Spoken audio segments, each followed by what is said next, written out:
Olá, queridos! Tudo bem com vocês?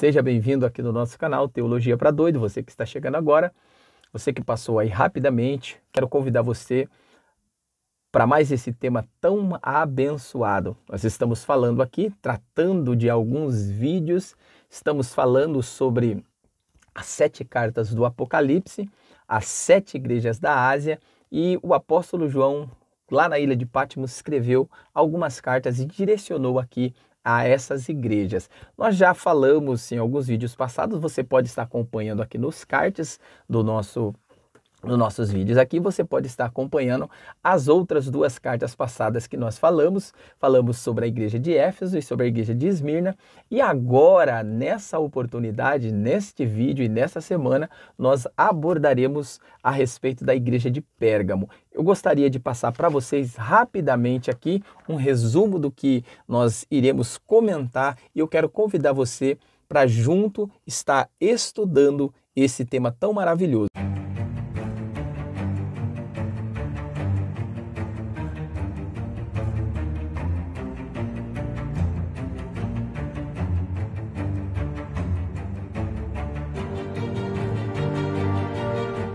Então vamos lá, voltando aqui a nosso tema de hoje, falando sobre essa carta tão maravilhosa, carta à igreja que está em Pérgamo. Nós vamos estar lendo aqui em Apocalipse, no capítulo 2, a partir do verso 12, que é o tema que nós iremos abordar aqui. Eu quero convidar você para estar juntamente conosco, acompanhando aqui. Nós falaremos aqui de todas essas 7 cartas, né? Nós colocaremos um vídeo por semana, abordando aqui a respeito dessas 7 cartas aqui. Então, convido você para esse comentário de hoje.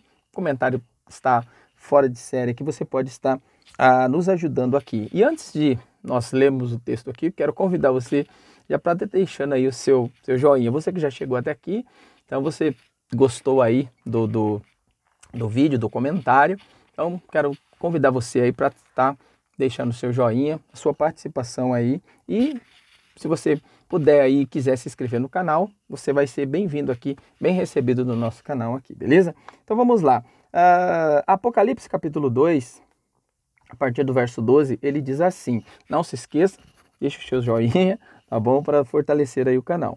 E ao anjo da igreja que está em Pérgamo escreve, isso diz aquele que tem a espada aguda de 2 fios, eu sei as tuas obras e onde habitas, que é onde está o trono de Satanás. Retém o meu nome e não negaste a minha fé. Ainda nos dias de Antipas, minha fiel testemunha, o qual foi morto entre vós, onde estás Satanás, ou onde Satanás habita. Mas umas poucas coisas tenho contra ti, porque tens lá os que seguem a doutrina de Balaão, o qual ensinava Balaque a lançar tropeço diante dos filhos de Israel, para que comessem dos sacrifícios da idolatria e se prostituíssem. Assim tens também os que seguem a doutrina dos nicolaítas, o que eu aborreço. Arrepende-te, pois, quando não em breve te virei, e contra eles batalhareis com a espada da minha boca. Quem tem ouvido, ouçam o que o Espírito diz às igrejas.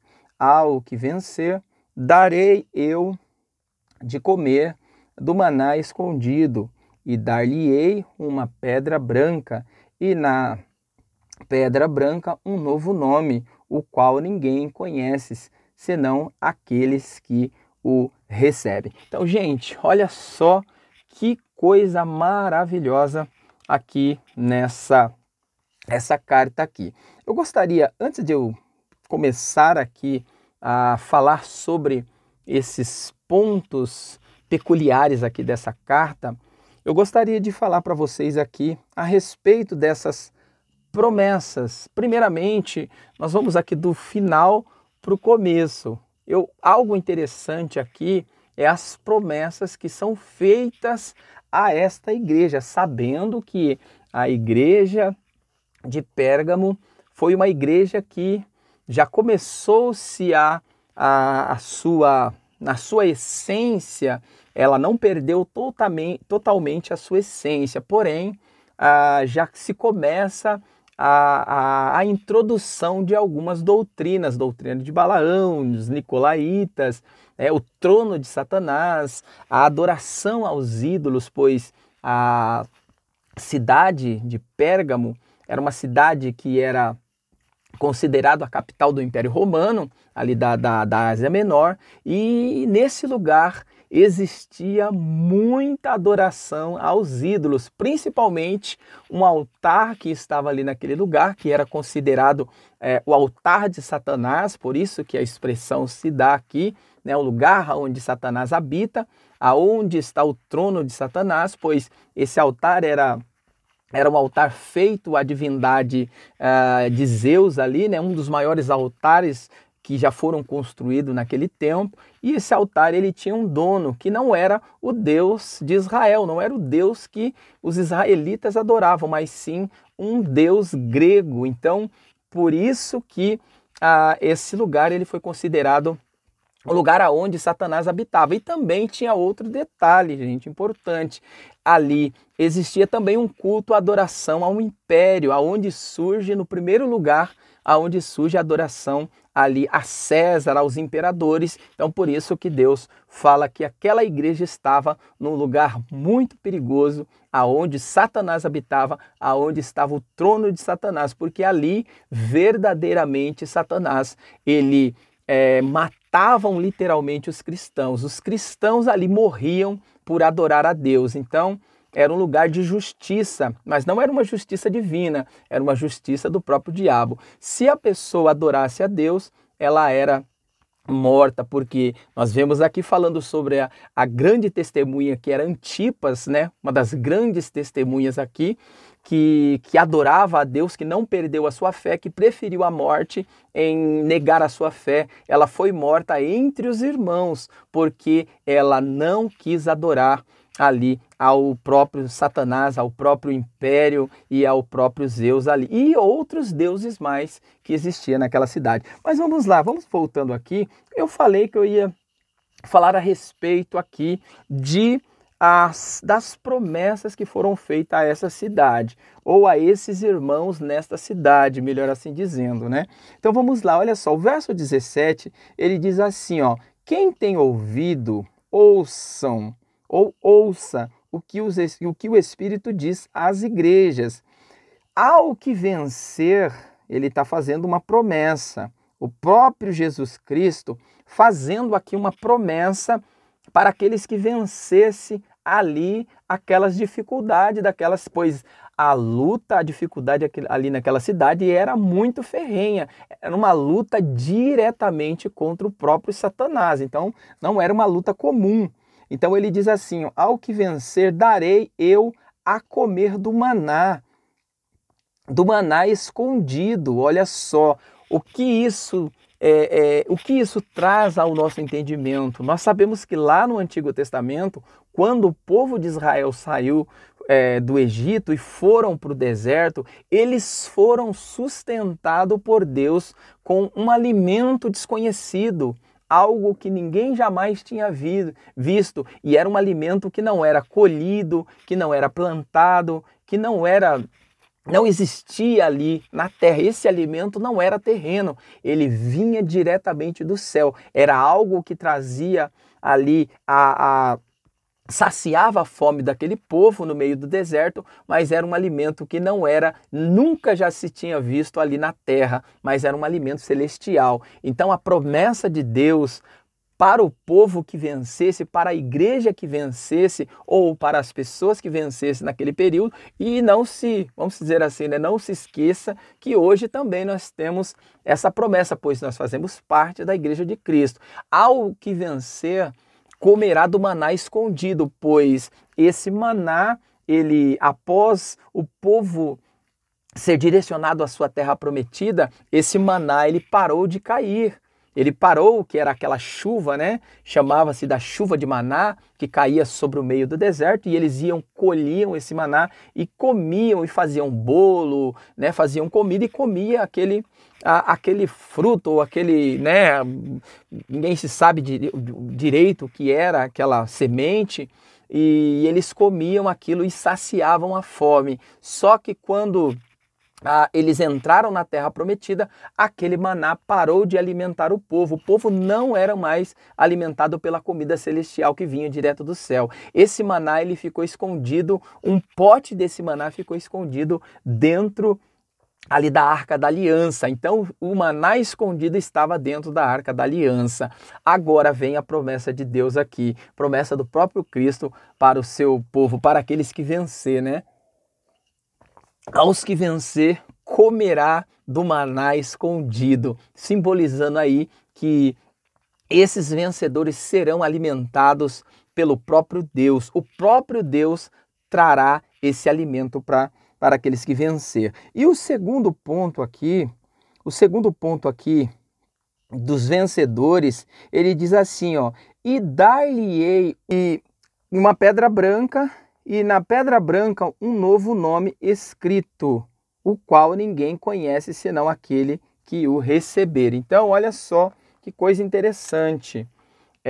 Esse novo nome, ele simboliza, ele traz assim uma simbologia de uma nova identidade. Todo aquele que está em Cristo, a Bíblia diz que é nova criatura, porque tudo aquilo que ele fez no passado, isso ficou no passado. Eis que daqui para frente você se torna uma nova criatura. Tudo se fez novo. Então, quando você receber essa pedra branca, no sinal de perdão de todos os pecados, no sinal do vencedor, e nessa pedra branca virá desenhado nela, escrito nela, cravado nela um novo nome, um sinal de uma nova identidade, pois o que vencer em Cristo Jesus não carregará mais esse nome de perdedor, esse nome de pecador, mas carregará um nome de vencedor, daquele que venceu em Cristo Jesus. Nós vemos aqui bastante coisas emblemáticas aqui